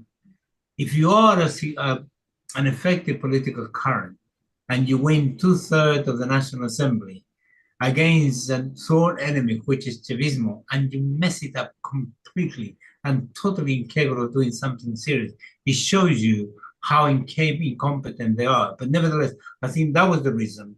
And ever since, the United States, remember, began to apply sanctions around, I think it was with Obama in 2014-15. I think it was the 9th of March. And you can see how things coincide.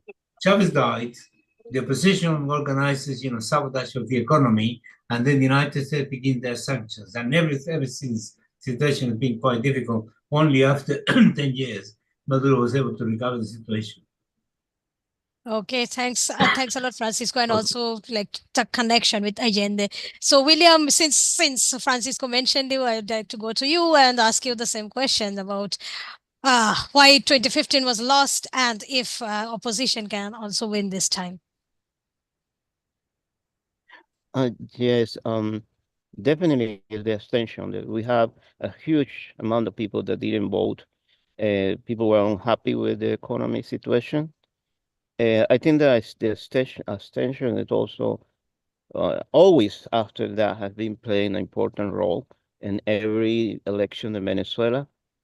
I feel that this time, because people are able to see that the economy is getting better, and the situation economy is really much better than 3-4 years ago.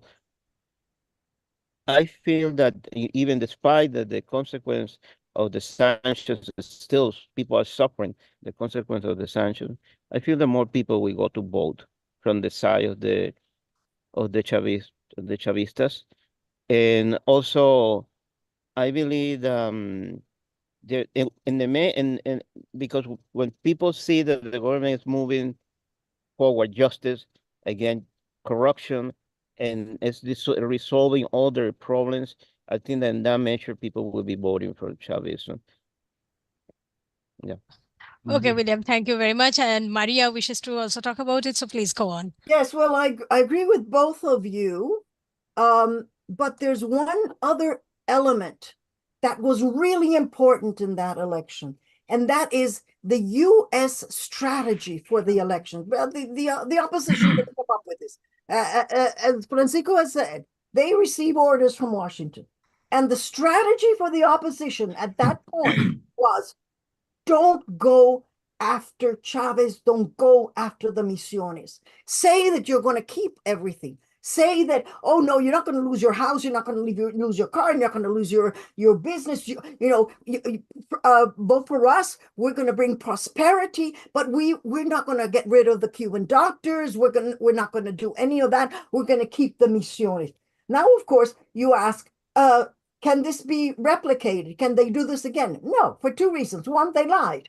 Okay, these were all lies. Second of all, the incompetency of these people. They had the assembly. What did they do with the assembly? They turned it into a political opposition and did nothing.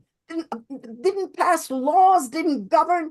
So these are two things in people's mind. One, they lied to us. Second of all, they were incompetent. And now they look at Maduro and they say, out of this hellhole in which these opposition people have put us, in which these opposition prayed and begged for these sanctions, in which these opposition people prayed for the Marines to come, and we were in a hellhole. It was Maduro and his very competent team that pulled us out of it, and now we've got economic growth estimated by others that by the end of this year it's going to be 8%. This was an economic miracle because of the other, I won't go into the other economic sort of policies that Maduro did. So Maduro has pulled out an economic miracle in Venezuela. Any other country with a quarter, with a fifth, with a 16th of what has happened to Venezuela, the government would have folded. It didn't fold. Why? Because we have a revolution, because we have a Bolivarian revolution. We have it in the government. We have it on the street. We have it in the communes, in the communal council, in the militias. We have it out on the fields, those people feeding Venezuela. We are now self-sufficient in food. So Maduro has pulled out this incredible economic miracle, and the people will vote for him. He's highly popular, and they know that the opposition lied and were incompetent. And that was why, and of course, they had this strategy from the US saying, oh, no, you're going to keep all of that, which of course they didn't. So anyway, that's my take on the. Okay. Yeah, I understand. And not only did they mess up, or not only were they incompetent, they also called for the sanctions from that very National Assembly. Like they used it to commit treason. So that is also something that people will remember forever. Traitors are never forgiven. So William wishes to add something. So please come on and add it. But be very short, because we just will take another question and then wrap up. Yes, very short. I just want to mention that the opposition have been basically saying that they will eliminate several of the program that the state have, like a club, for example. They want to eliminate the club.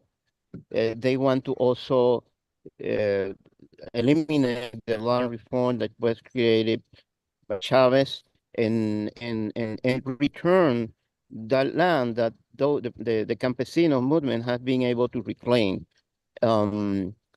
And so they want to return a huge amount of land back to the big landlords. So it is a huge program of privatization from Maria Corina Machado. She has been talking very openly about it. So all of that is creating a reaction from the population of Venezuela. And we have to think that the situation in Venezuela is economically difficult, not because Maduro, it's because the sanctions. So those social programs are there because people are confronting the sanctions, to help people to confront those sanctions.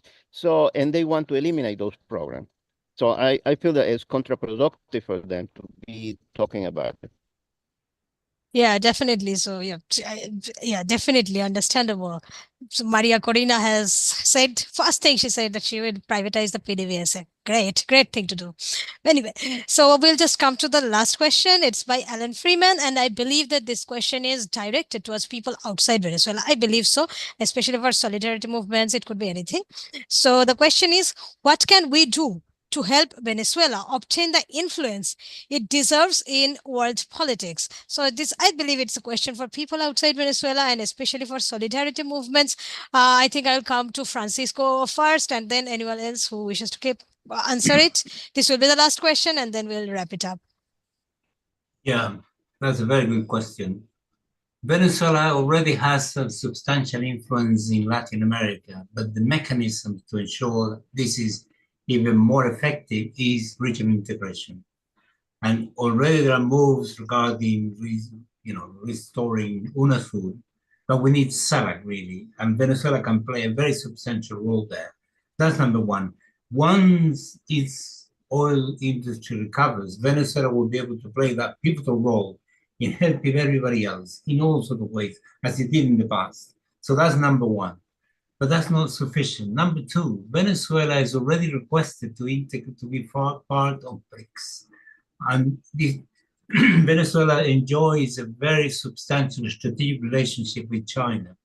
Chavez went to China 6 times.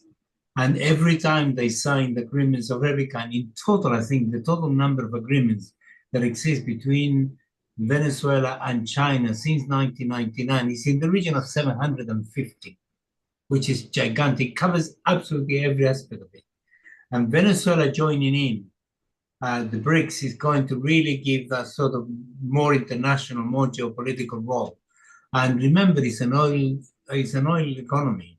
So energy is quite important in this geopolitical battle that is going on, where the United States is losing and the new emerging geopolitics, which is very beneficial, is actually winning.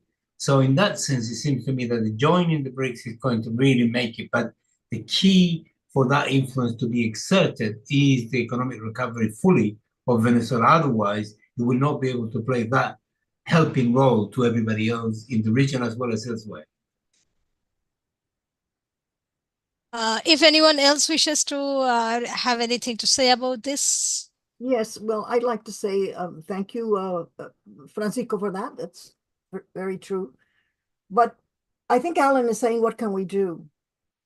I think one of the biggest problems that we have is the media barrier. The media, I would say, horrible war against Venezuela. And the only thing I can say is, however we can, wherever we can, we have to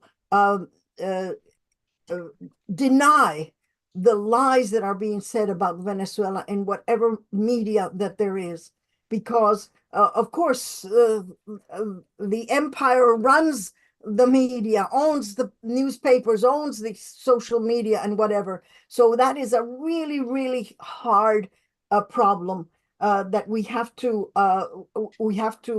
struggle with and try however we can to deny all the lies that are being said in the media about Venezuela. And I just want to end up by thanking so much Jesus Rodriguez and the Orinoco Tribune, because their media outlet has been phenomenal, fantastic, especially because it's great standards.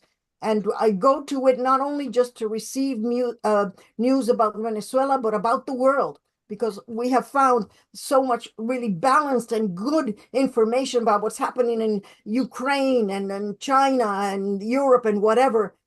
It has been there because you have wonderful standards, and I want to thank you. And I'm just saying we really need more and more attacking the media that is just so ferocious against Venezuela. Thank you, all of you. Thanks a lot, Maria. Yes, I always say that, I mean, hybrid war, a part of the hybrid war is the media warfare. It's definitely something that is necessary. So thanks a lot for the praise for Orinoco Tribune, and everyone who is here, please read and spread, not just Orinoco Tribune, but any media from Venezuela or that reports really good on Venezuela, to counter the lies and misinformation of mainstream media. And if William or if Joe wishes to say anything about media, Joe has done a lot of work on media, so he might wish to say something about this. So if you do, it will be the last thing we'll talk about, and then I'll wrap up. Yeah, I would just read it. Well, first of all, yes, thanks tremendously to all of you for organizing this. It takes a lot of work, so yeah, I'm very grateful for all your efforts. Regarding media, I guess I'll reiterate to beware of the kind of limited dissent that we're pressured to settle for. That comes from the likes of, well, I singled out the Carter Center in my presentation, but I could have talked about the big human rights NGOs, the liberal politicians like Bernie Sanders and AOC. They'll offer a very limited, very feeble dissent that ends up doing more harm than good, just reinforcing all the worst assumptions. So in our work, I think we need to focus on that, be wary of it, and not settle for tokenism. So that would be my message. And again, thanks again to everybody. Okay, thanks, Joe. Thanks a lot. So if William, do you want to say anything about it?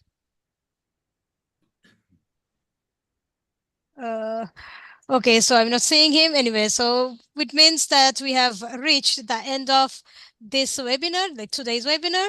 And thanks a lot to the speakers who not only for your presentations, but also your detailed responses to the questions. I love your passion. I love your everything that you do. So thanks a lot for being here today with us. And the other organizer, I mean, apart from Orinoco Tribune, the other organizer of today's webinar is International Manifesto Group, who do a tremendous work. And yes, I think International Manifesto Group is already famous to everyone who is attending today. So thanks a lot to you also. And I'd also like to thank all the co-sponsors. And I'll name all of them because they have also done a lot of good work in spreading the truth about Venezuela. So the co-sponsors of today's webinar were Alliance for Global Justice, the Venezuela Solidarity Campaign, UK, the Geopolitical Economy Report, Luis Riel Bolivarian Circle, Fire This Time Movement for Social Justice, the Venezuela Solidarity Network, US, Mint Press News. These were all the co-sponsors, and I thank you from the bottom of my heart. I also thank all the listeners for being here, for joining the webinar, for asking questions. And I'm sorry that I could not take 2 or 3 questions because of the lack of time. However, there is a second part of this webinar next Sunday, that is on 14th July, and it will be at the same time as this one. So if we have not taken 2 or 3 questions, you can ask them there. You can also ask more questions. Of course, there will be 4 different people, 4 different panelists in that webinar, but we will all be here to join it, to enjoy it. So please join the next day's webinar also. And I would also like to remind you that we are planning to organize another, a post-election webinar in September, in early September. So if anybody wishes to be part of that in whatever way you wish to, so in whatever way you wish to, so please, you can contact either International Manifesto Group or Orinoco Tribune. You can just contact, you can go to, as for Orinoco Tribune, you can go to the Orinoco Tribune website and there is contact. You can use the contact, or you can contact us through any of our social media. We try to be present everywhere. And I'm sure International Manifesto Group is also like that. So join, contact any of them if you wish to be part of the post-election webinar that we are planning to do in early September. And so with that, I think we would wrap up for today. Thanks a lot to all of you for being present here. And finally, yes, I believe Chavismo will win on 28th of July.